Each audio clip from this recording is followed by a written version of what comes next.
Hey guys, you're watching the Imperium Podcast.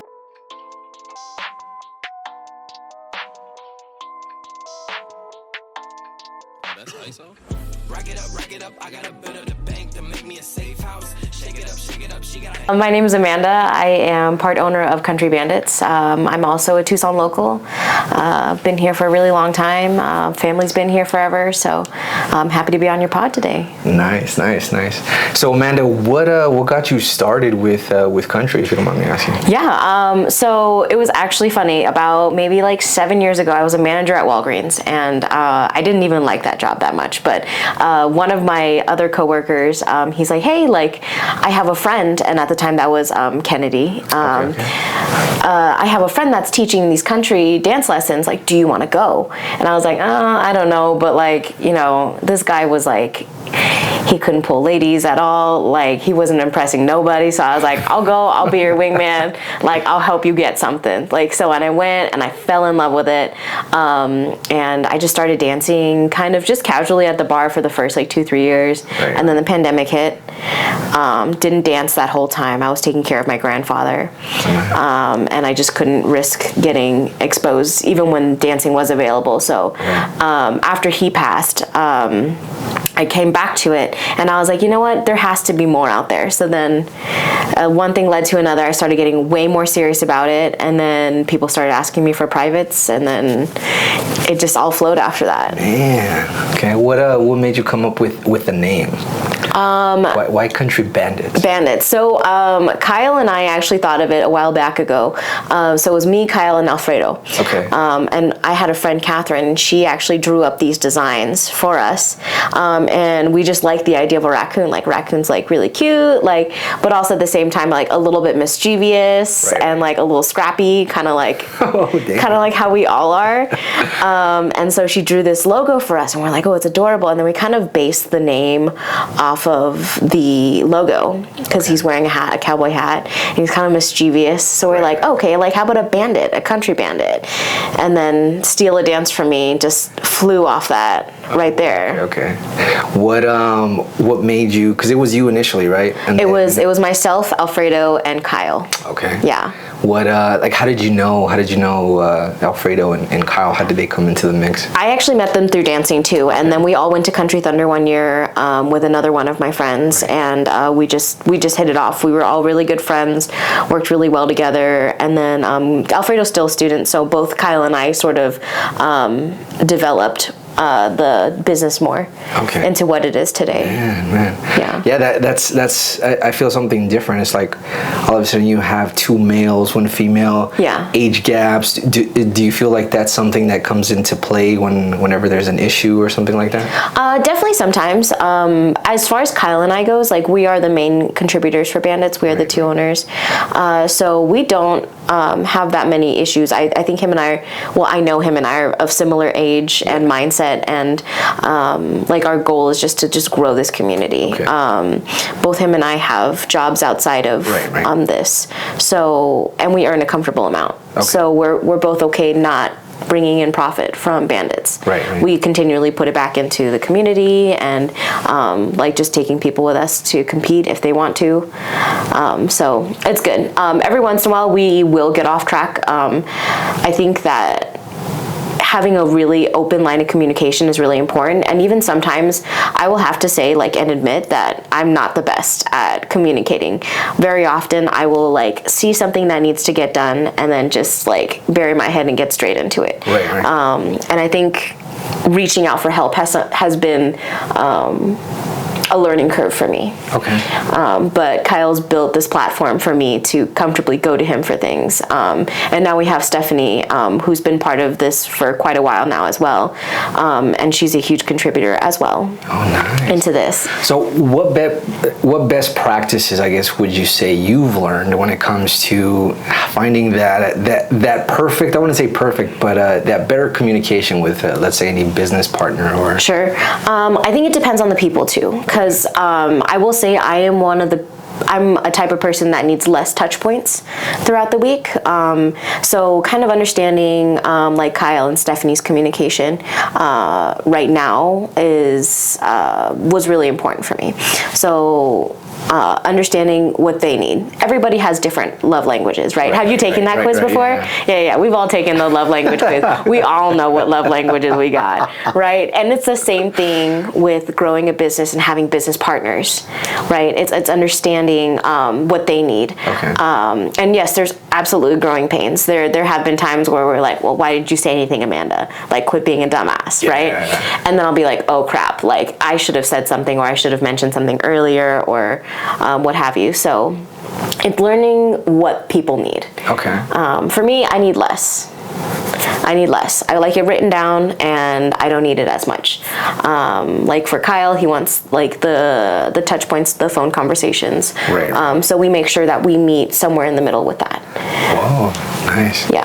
Tell me about more kind of backtracking a little bit when it came to the start, you know, you guys building up money or financing essentially just Country Bandits and locations, because, you know, I'm pretty sure you guys didn't just have, you know, the know-how or where you guys were going to go rent a studio, stuff like that. So tell me more about that. Yeah, sure. So we actually started... So we started with teaching a few privates here and there, because we had a few people reach out to us, say, hey, like, we're interested in doing privates. And honestly, when we very, very, very first started this company, we're just like, oh, like, we're just going to make shirts for friends. Right. We're just going to make shirt for friends. And then when it kind of grew, and people are like, are you teaching? Are you doing X, Y, and Z? So like at first we were like going to different bars and like trying to teach there on their dance floor for free space. Every once in a while we'll still do that, but I think we sort of found our way out of that. And I think we took a lot of examples and accepted a lot of mentorship from other like larger dance groups. So we would go to these conventions out of town, and we would see bigger groups that have been around for a while, like Southern Soul, Country Nomads, stuff like that, Dirt Road Dancing, Red Dirt Dancing. Like we'd all kind of like see how they're operating. And so we started growing our business models, took what we could use, and there's only so much you can do and take in Tucson.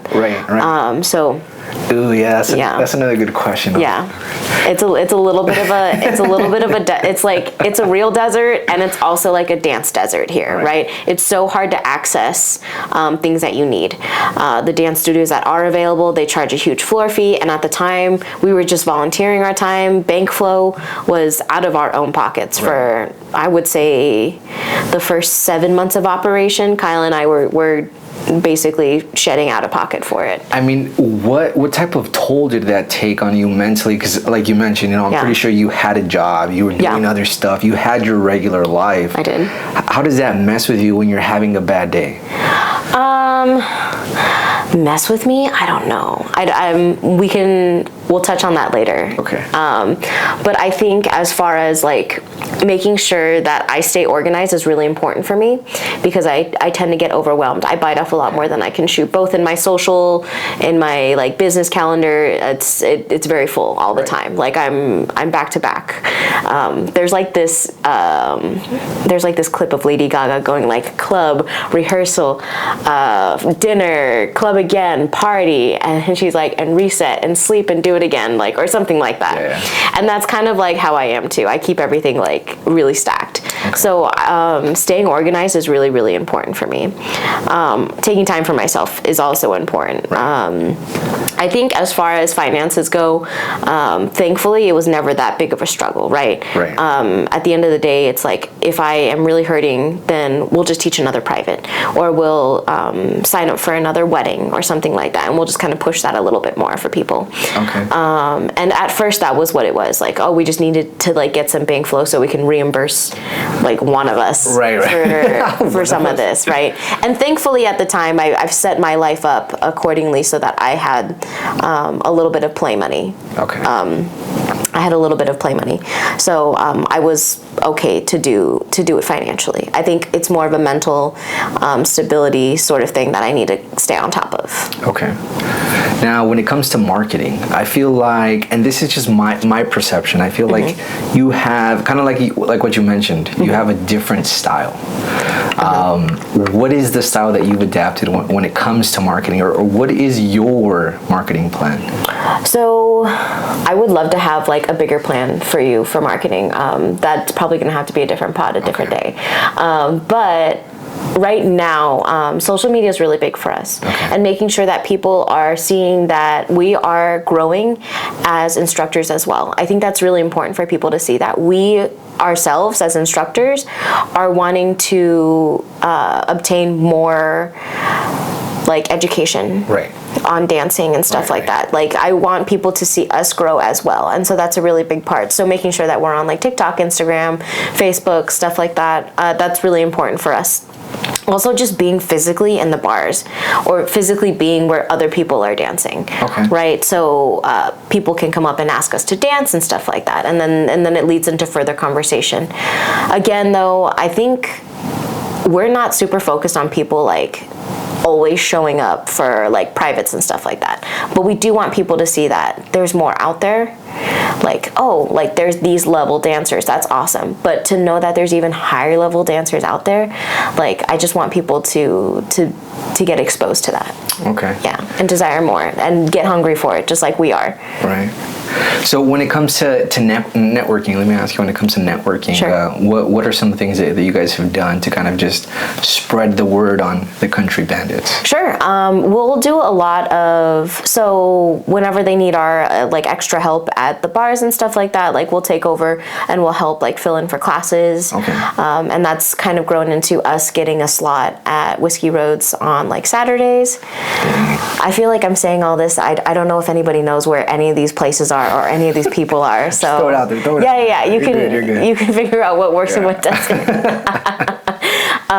So we have a slot at Whiskey Roads now. So doing that, more community outreach stuff. Like we are making sure that we're, at least for me, like I personally ask people like, hey, like, do you want to come with us to like X, Y, and Z? Do you want to go to like the Edge in Temecula?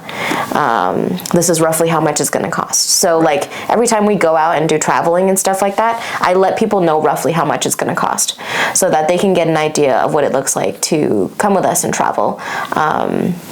Bandits pays like a small percentage of it, and then almost everybody else pays out of pocket. Personally, for me, I pay out of pocket. I pay for my own flights still. But that word of mouth has helped a lot too. Like taking X, Y, and Z people to these conventions, and then they come back and they talk about it. That's been really good. I don't know if that particularly answers your networking question, but I also pimp myself out a little bit to. I pimp myself out to like work at these conventions too, right? So like if Nomads needs like an extra person at the like registration booth, like I'm there. I'll do it for free. You know what I mean? So it kind of helps spread the word on, oh, like this is a familiar face. We constantly see these shirts around. Honestly, the shirts have been a huge help. I'm so thankful that people like them enough to buy them. It's like this has been like a huge blessing, back to back to back. So like seeing all these shirts out there, we've actually sold like we counted it recently, but about 700 units. Oh wow! So we've sold about 700 shirts. Nice. And like that's so cool to know that there are people out there with like these shirts, and like people that have duplicates of these shirts. All my instructors have the shirts. Like it's really good. Like the shirt alone does a lot. But also just having high level dancers. Like I'm really thankful for the people that come through and dance with us, compete with us, are present on our social media. Like that's so awesome. What does Amanda do on her free time other than dancing? I love to cook. I actually one of my managers from Walgreens that used to work with me said, Amanda, you put the hoe in homemaker. Right? And that has been the funniest thing. And it's true. Like I love cooking. When I had my own house, like I did a garden and I did all that fun stuff. I love crafting. If I had more time, I would do more arts and crafts. I totally would. But right now I'm more focused on food, and actually nourishing my body, with all these different kinds of like, not diets, but like I have to make adjustments in my life for the type of lifestyle I have. I need high protein. I need more veggies and stuff like that. Let's go. Yeah, so I'm trying to. So cooking's a really, really, really big part of my life. My dad's a chef, And then my folks actually own a restaurant in town for the longest time, for like 30 years. Wow. So restaurant food, that's been a huge part of my life. So I'm a huge foodie. What's your favorite dish? Favorite dish to cook or favorite dish to eat? Both. Okay, favorite dish to cook. I've actually been told that this is like my friends call it my suegra soup. Okay. So like it's the soup that you make for your future mother-in-law. Which, by the way, guys, Amanda is not Mexican. I'm not. I didn't know that. I didn't know that. I'm not, but I date a lot of Mexican men. So this is called like the suegra soup, like you make it to impress them, and it's my pho. Okay. And I'm also not Vietnamese. Fun fact, not Vietnamese at all. I'm actually culturally Chinese, which is hilarious. But from a family friend, I learned how to make pho. Okay. And then I kind of just like honed in and perfected the recipe, and like that is like my holy grail go-to. Love making that. I also like love making a good steak. I will roll over in a grave before I pay like a big chunk of money if the steak isn't good. You know what I mean? So if I can make it myself, I will. Okay. And I know I make a really great sous vide reverse seared steak. So those are the things I like to make. Going out though, I love like going to Korean barbecue. I like doing hot pot, stuff like that. Okay. Both of those meals are very like interactive. Hot pot is the one where you dip, right? Yeah, you dip it in the soup, and then you eat the different meats and the vegetables, and it's usually an all you can eat. You are a foodie. Yeah, no, it's usually an all you can eat kind of setting. Yeah. But it's more, for me, it's a social aspect. Right. Like I grew up with so much family surrounding me. I grew up with my grandparents around, and like thankfully I was able to kind of return the favor in the later part of their life and help take care of them. You know. Right. But having family and having people around me has been so prevalent in my life. I'm such a social butterfly. So like it only makes sense that like my favorite meal going out is something that is like social. Right? You do it, you sit, you cook, and you do all this stuff together. Right? And you sit there, you have a good time, like you drink maybe, I don't know. We all getting tipsy. So, you get me hungry already. Yeah. So that's the small snippet of what I like to do. I also love traveling, but who doesn't? But yeah, what are some of the negatives? I mean, I feel like there's been a lot of positives. What are some of the negatives that you've encountered? Whether it be, possibly competition, whether it be nervousness, what are some negatives that you've experienced? I think, and you can probably agree with me on this, one of the biggest critics is always going to be yourself. Okay. I beat myself up left and right, but I hold myself to a standard, and I constantly move that standard as I progress in dancing, in my personal life too, my professional life as well. Like I find that I'm always moving the finish line. Am I hard on myself? Absolutely. So that's like one of the negative things that looms is your own like psyche. Also with starting the business, there's a lot of politics. Right. There's so much politics that go into, like I think a lot of people get confused as to like, if you buy a shirt, you're a member, and I think that's very complicated for some people to understand. You can buy a shirt, which is okay, and we want to encourage everyone to come through. So it's not as much like a membership as it is like we're just kind of creating this name and this face for people to gravitate towards if they need it. Okay. So that's part of it. Politics is a big part of it. And competition hasn't been bad. Thankfully in this community, and I think it has everything to do with like the attitude that I bring forward to people, I'm always very positive. Like, hey, that was like an awesome dance. Or like that styling you did was like great. Like I'm always really on top of making sure that I'm complimenting people. And I think thankfully I get that in return. I don't get a lot of negativity as far as like competitions go and being like, oh, you only placed 5th this time. Like you suck balls. It's never like that. Thankfully it's never like that. And then I think the last thing I will say, and you can choose to leave this or not. I think there's a lot of pretty privilege. There's a lot of pretty privilege in dance, and this is not just country dancing. It's country dance. It's West Coast swing. This is the good stuff. It's bachata. It's salsa. It's all that stuff. It's like if you're not like some cute like stick figure, like 20-something-year-old, you're not going to get asked to dance. And I think for the longest time, I had a really difficult time with that. Don't get started right now. We're- Get started right now. No, Fucking take it out if you need to. But like there's a certain level of pretty privilege, and it's always bothered me a little bit, right? When I first started dancing, I was already like in my mid-20s.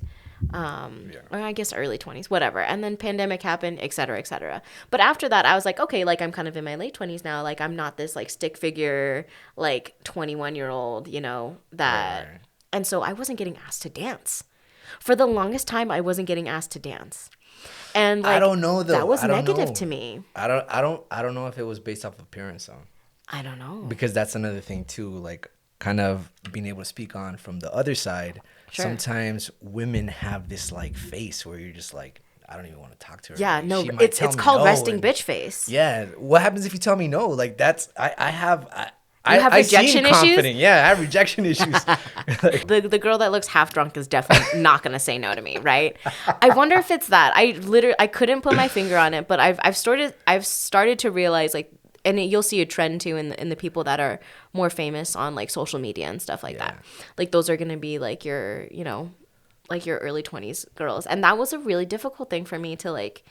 I don't know if it was to accept or to understand, but that was a little bit of a negativity towards like in my mind. I never vocalized it really. Okay. And it's kind of something that's always been looming in the back of my mind. Like, I wonder why it's like that. Damn, that means I have to ask you to dance all the time. No, you do. You do. So I can feel like a dime piece. Have you ever said no to someone? Yeah. Why? I say no to people. That's probably why. I say no to people because of tugging. Like if I see and know that they don't exhibit good technique, and there's a chance that I could get hurt, I will say no. Okay. And that's about the only time. Yeah. Unless I'm like, sometimes people will ask me and I've already promised someone else a dance. And a lot of the times that does happen. I'll have like 3 or 4 people in a night say, hey, like I want to dance with you. I'm like, okay, yeah, I'll make that happen. No problem. And then, you know, space them out because I cannot dance like 3 songs in a row. Man. I can. Yeah. It's exhausting. Yeah, you can. Right. I would be a drenched rat at the end of the night. So I try to space them out when I can. Like if I know like, okay, Freddie asked me for a dance, like I'm going to like wait. Like I'm going to dance with Benito first, and then I'm going to have like a song break, and then I'm going to go get Freddie. Okay. Right. So I usually have like a roster set up to some degree. So let me ask you this though, because I think this is more like the juicy stuff. Sure. What would be proper etiquette for a man to ask, you know, a woman, hey, I want to go ahead and dance. So, and you've seen that she's already been dancing, you know, 2, 3 times in a row. What do we do? I mean, if you know that she's danced song to song to song to song, I would, and I do this as a follow as well. When I'm asking other leads to dance, it's like, hey, I want to get a dance tonight, but do you want to break real quick? Or like, do you want to dance a song? And if it's a poppin' song, like they might make it work. Or if there's like, oh, maybe not this song, they'll be like, okay, I'll come grab you later. Okay. And whether or not they make that eye contact and come back and initiate for you later, it's up to them. I kind of like put the ball in their court, right? Sometimes I'll bring it up one more time, but like if they reject me more than twice, I'm like, okay, never mind, I'm good, right? Or if it sounds like total like BS excuses, it's just like, okay, he just doesn't want to dance, right? What are some of the excuses that you've heard? Oh God. Oh, my foot, like some body part is hurting, right? My foot's hurting, my back's hurting, my neck's hurting. I'm like, oh, okay, yeah, no worries. And then that's like, the second they tell me that, I'm like, no. Yo, yeah, it's the same thing over here. No, yeah. I'm like, I'm out here like limping everywhere, just trying to get out of dances. I usually like, I get that. And then it's like, oh, like sometimes there's like, I'm about to leave. And it's like, oh, well, okay, yeah, get out of here. Because we all know, like, I don't know if you have had this, but like, if you go with a group of friends and one person's like, oh, like, we're going to try to leave at midnight or whatever, or 1 o'clock. And there's always that one bitch that's on the dance floor for like 3 more songs after 1 o'clock. And you're like, let's go. Yeah. So you don't want to be the reason why you're holding someone up either. Right. So I guess if that answers your question about etiquette. Yeah, that's crazy. Yeah. There's a lot of intricacies that go into it. But I think there's definitely nice ways to say, oh yeah, maybe not like this song, or I always make sure I dance with whoever asks me to dance, no matter what the level. Right. As long as I dance with them once, right? If I know for a fact that they've hurt me in the past, or if they have disrespected my boundaries after I told them I didn't want to do X, Y, and Z. Okay. Okay. That's certain happened. moves? Yes. That's happened a handful of times too, where okay. I was like, hey, like, you're not comfortable with my body, I'm not comfortable with yours. Don't lift my feet off the ground. Because I'm a bigger girl. Okay. And I'm gonna get dropped.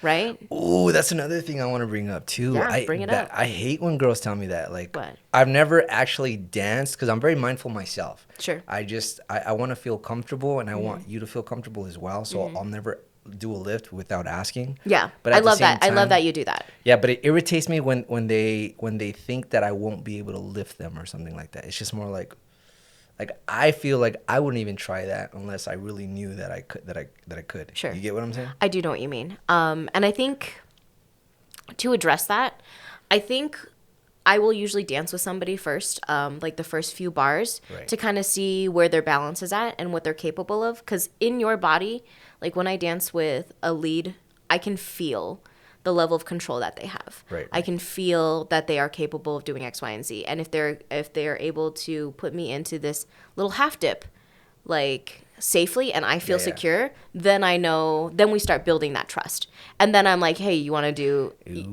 a candlestick okay. at the end of this? Let's go. Yeah. Like there's ways to build up to it, right? But Right. if it's the first time you've Yeah, ever yeah, met me, right. and you want to like do a candlestick, or if you want to like it's called a lasso, where you like bring them all the way around. Okay. If you want to do that, like, no, absolutely not. Right. But also at this point in my at this point in my dance, I understand that lifts and my feet leaving the ground is totally unnecessary to have a really good dance and Yeah. to show like art, basically, to create art with our Right. bodies. Yeah. I don't need to lift my feet off the ground. It messes up timing. If you're in a crowded bar, it's dangerous. Like there's so much etiquette that goes into lifts, and I see so many guys that will do it on any drunk girl, right? The lifts. The lifts, Yeah. right? You've seen it. Yeah. You've seen it. And it's always like the I've seen girl. the- You've too. always seen girls fall, and it's always a girl that's like wearing a skirt with like barely any underwear on underneath it, right? So she was not coming here to dance, and she still has a purse around her shoulder. You know what I mean? You've seen those girls. Those I are the wasn't girls paying that get that much dropped. attention, but Those are the girls that get dropped. The ones that aren't wearing the proper clothing. The ones that have like the purse still like underneath their armpit when they're dancing. Oh, okay. Do you know what I'm talking about? I haven't seen that. Or they but have a dang. drink in one hand. Yeah. Dang. But those are always the girls that get dropped, and there's so much poor etiquette around lifts nowadays that it's just like as an instructor, I will not encourage that. I will not encourage that in a crowded bar. Hey, did you guys see her shirt? Show your shirt real quick. Instructor. Oh yeah. Be I like, have so many dang. of these shirts too. It just happens to that I wore this one today. This one says instructor on it. I think that's very important. So basically, what I'm getting at is, or what I'm understanding is, whenever you're asking someone to go ahead and dance, you want to go ahead and do these like chaotic, crazy, cool looking moves. You know, it's very important to build that rapport. Yeah. Similar to just business and building. I guess you could say that rapport with with others. Yeah. just No, in and general. it's like that in relationships too. Show me you can trust me, and I will continue to trust you. Yes, I feel like dancing is super like Yeah. close to like. It's a communication. It is a conversation at the end of the day. And then once you dance with someone long enough, it does become like almost a relationship, right? And so we build them based off of trust. Yeah. So you show me that I can trust you with X, Y, and Z, then I'm gonna give you A, B, and C. Whoa, that's Yeah. deep. You need to chill. No, Yeah. Yeah. Let's say all of a sudden you were stripped of everything, right? Sure. Worst case scenario, Kyle Alfredo wanted, and you guys got into this big old bad discussion, and you had to start all over. Mm-hmm. What would you do? I don't know if I would start over. I don't know. That's hard. That's hard to say. Yeah. So right now, as is, I would say it's basically like me and Kyle, and Stephanie's a really big part. Yeah. We knew Alfredo's like just here to help us here and there. It was kind of cool when we started this, and we all wanted shirts as friends. I think that was really important for us. That's cool. And he's still my Strictly Dance partner. We dance all the time Yeah. together. He just doesn't have as much time to delegate, Right. which is fine. Kyle and I have actually talked about like exit strategies here and there if we snaps. needed it. Yeah. If we needed it. That's a pretty mature conversation. It right is. there. It is. It was. It was really difficult because for a time, and still now, like both of us don't want to stay in Tucson, and it'd be very difficult to maintain an LLC in Arizona if neither of us are in Arizona. Right, So we've talked about it. I don't think starting over has ever really been an option for us.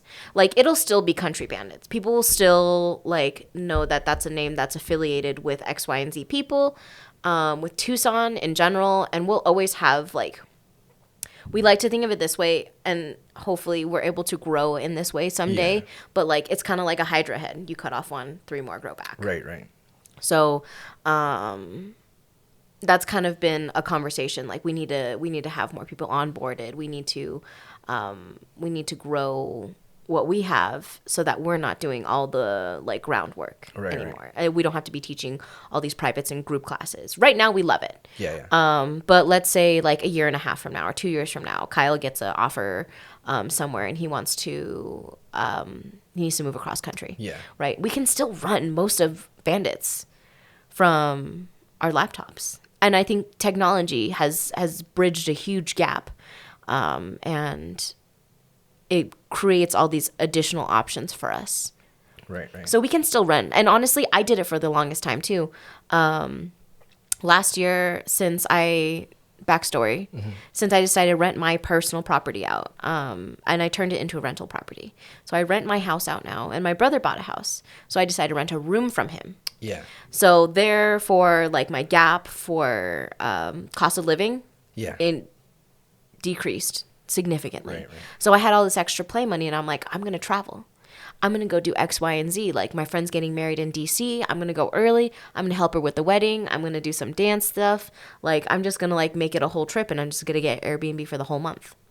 Dang. And I did that. I did that in DC. I've done that in California. I do it in Phoenix pretty often. In fact, starting tomorrow, I will be in Phoenix for the whole month. Oh, nice. So it'll be really cool. But I was able to kind of do that. But the thing is, I wasn't in Tucson. Right. And we were just starting our business at the time. So we were like all freaked out. Like, what are we going to do? But at the end of the day, like I still got a lot done. Like, you know, I was still able to do the social media posts, like get some of like our contracting stuff out of the way. We had a lot of paperwork to do at the beginning of this, and that's all doable online. So for the most part, like I arranged a lot of these things, like help people book appointments and then I would just communicate. We have a shared calendar. I would communicate it on that and say X, Y, and Z has a private at this time, at this place. And it just kind of worked out.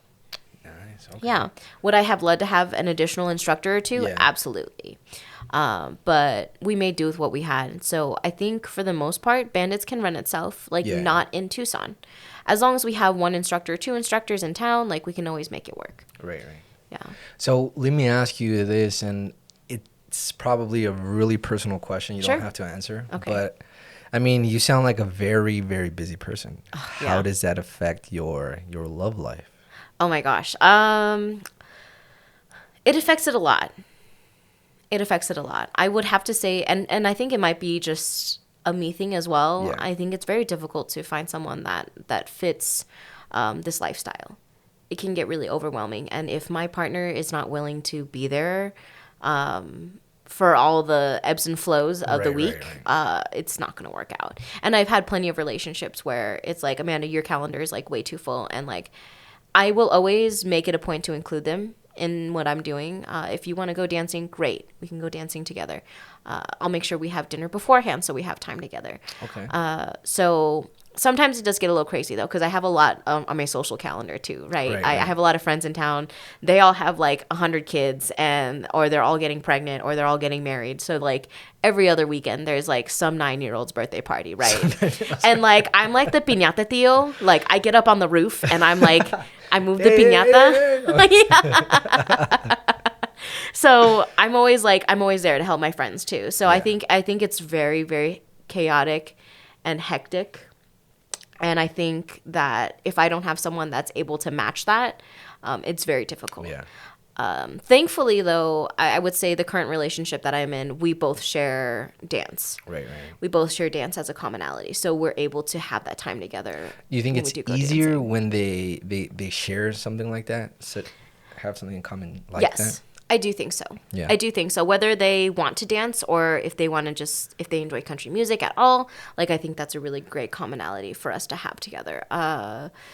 Will I say, I think for a very small period of time, I was thinking maybe just not having a dancer Yeah. significant other would be better, just because like we're able to have our own separate hobbies. Right. But now that dance has become such a large part of my life, like I need to find a way to incorporate two loves together Yeah. with a partner and with Ooh, shared love. shared love. Absolutely. Man, Yeah. that's deep. Yeah. But one of my love languages, and we talked about this earlier, but Yeah. one of my love languages is quality time. Okay. And that's one thing that I'm very short on a very regular basis. So yeah, it's been challenging. It's definitely been challenging. And I think outside of like dancing and making time for each other, I have a lot of other things on my list as well Yeah. that I'm trying to check off. So it's been difficult. Okay. Let's deviate to the classroom setting. Okay. So my intrigue is, have you ever encountered a situation where someone's just getting super noisy? And this could apply in the bar too. Okay. They're just not paying attention, or they're trying to act all crazy like me, like I don't know. You don't get that buck wild, No? Freddie. I don't think so. not yet. You're very respectful, actually. Very respectful gentleman. Have I had to deal with like hecklers basically? Not yet, actually. Not that bad. I've definitely had people that are like not paying attention, that are Yeah. like doing their own thing, whatever. And with group classes, that's kind of something that you have to make peace with. Okay. And as a control freak, I'm a control freak for Right. sure. It was very difficult for me to be like, oh, like all these people aren't like half the class isn't getting this move Yeah. or whatever that I'm trying to teach, but they're also like leaving to have a bite of wing and like a half a beer and come back Yeah, and I've noticed dance, that. right? And it's like, oh, well, you can only give people what they want to take. Yeah. Right. And especially for group classes, I always say this, and I always tell people, don't get frustrated with yourself, because half the class, well, actually, the class is always broken up into threes. 1/3 of the class is going to get it.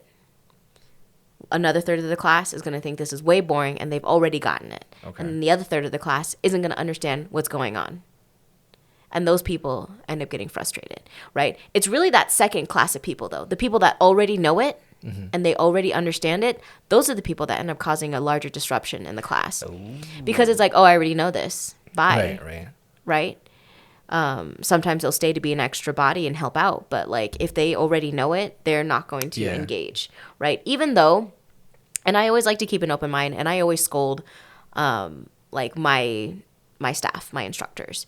It doesn't matter if it's a beginner class. You're going to, like, if you plan to attend a class, like, sit through it, go Yeah. through it. Take what you can, because every instructor is going to have a different piece of advice for you that's going to just click for you later. And honestly, if it really is that bare level boring to you, do the opposite role, right? So if you're okay. if you're a That's a good lead, perspective. if you're a lead and you're doing right side pass and behind the back all Yeah. day long, just be like, okay, this is kind of boring for me. Why don't I switch to be a follow this time? And honestly, like that changed the game for me, as far as learning how to lead and follow. Right. I'm not the most incredible lead, don't get me wrong, but now I know what a lead is requesting from me when they're asking for my body to do certain things. So what I'm getting from you is there's basically always something to learn. It's There's just always something to very learn. important to change Yeah. the perspective. And I think that's really important in all aspects of life. Yeah. Don't dismiss something because it seems easy. Okay. There's so much more underneath it. Like there's so many more tips that this instructor can give you based off this. Does the general public understand this? Absolutely not. When you're teaching a bar class, it needs to be fast, it needs to be dirty, and it needs to be exciting. Wait, when you say dirty, like it has to be like sensual? No. Or like, what are we Fast talking and about dirty, dirty? like Yeah, dirty. cochina. A china cochina. No, like you want it fast and dirty, like don't go too far into the footwork. Okay. Don't talk too much about frame, right? Yeah. If I talk to you, I could talk to you for 3 straight hours about frame, right? Yeah. A bar class isn't going to want to hear it. Right. So that's what I mean by dirty. Okay. Like, it needs to be simpler. Yeah. And we need to take out the footwork, left, right, left. Don't talk about weight transfers. Posture, yeah. Right. Don't talk about any of that, right? Okay. That's for later. That's for when you come to the ballroom classrooms, right? When we actually have classes in the studio. That's when you want to get into the nitty-gritty. That's when you want to, like, dive into, all the technique that goes into something as simple as your right side and back and behind the back. So I know you guys do the social at Dave and Buster's.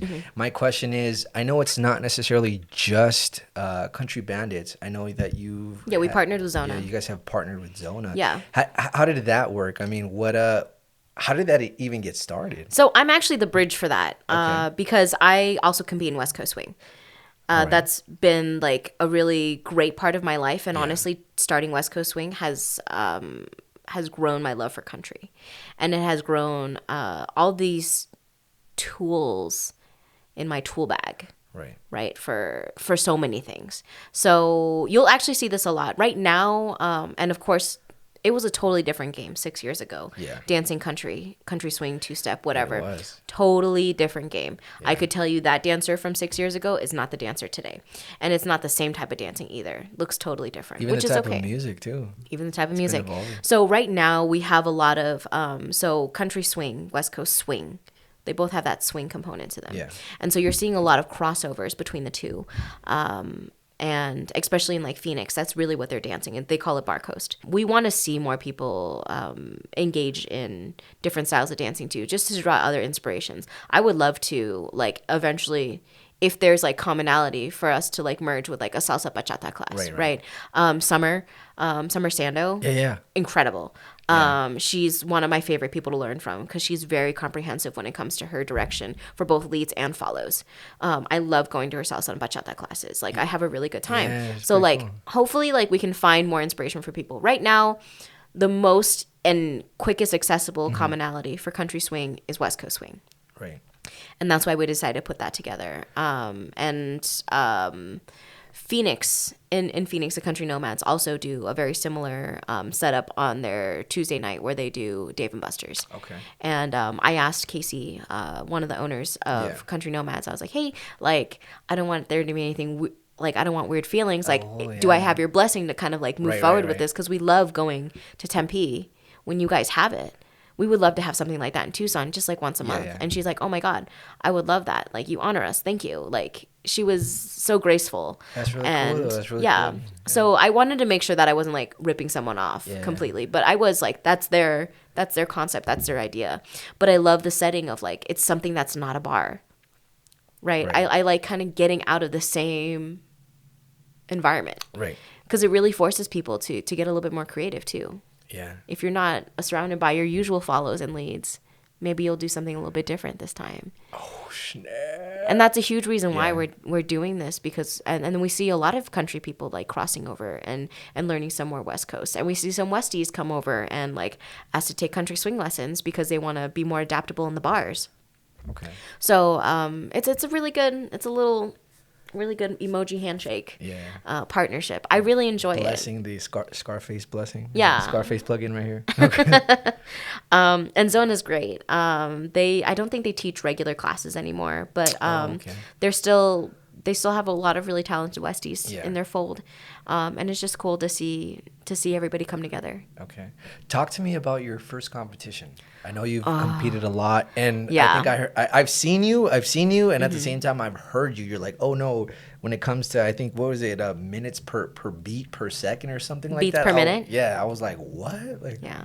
My first competition, if you asked me what beats per minute is, where I'd be like, I couldn't. That's where I'm at right now. Yeah. I couldn't tell you fuck all for any of this. I couldn't tell you, right? I think my first competition, gosh, I used to compete back when the rec was open. I don't know if you were here back then.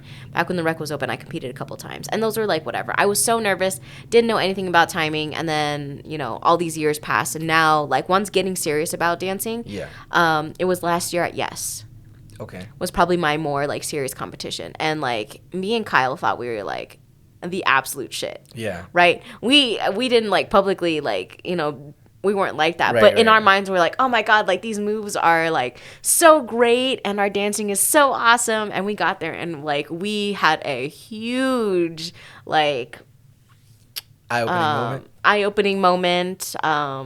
It kind of made us more aware of like where we're at and stuff like that. Why? We're Because you like, guys didn't do too well, or we did okay. okay. Honestly, looking back at those dances, because we had already been practicing for a few months, but like even like a few months before that, I could say like I would confidently tell you that I'm a good dancer. Yeah. Right. I'm a decent dancer. Knowing now what I know now. If I knew back then, I don't know if that's the right phrasing. I not even close.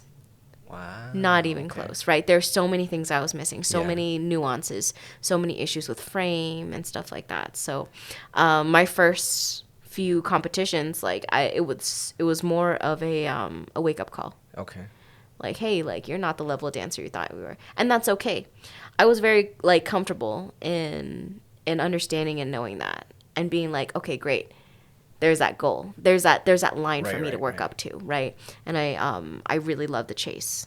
It kind of invigorated a whole, like, it invigorated something in me. Yeah, I think there's a lot of ego attached, at least for me. Like whenever I like, let's say I were to go ahead and compete or stuff like that, or even dancing, and I don't hit a move, or like what we were discussing earlier, even getting that rejection is like, like it kind of hurts your It ego. hurts. Oh yeah, no. There's a lot of ego that's involved Yeah. in dancing, and I think a really important thing is to set it aside and know that there's still more to learn. Right. And that goes back to a really big philosophy of Country Bandits. We want more education for us and for everybody in our community, because there's still more for me to learn.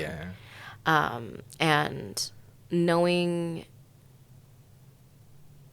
all the levels that are out there is like really shocking.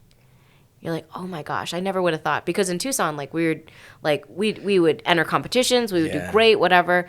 I would have never thought twice about, these way higher level dancers that are out in like Texas and Phoenix and stuff like that. Like I would have never been able to tell you that.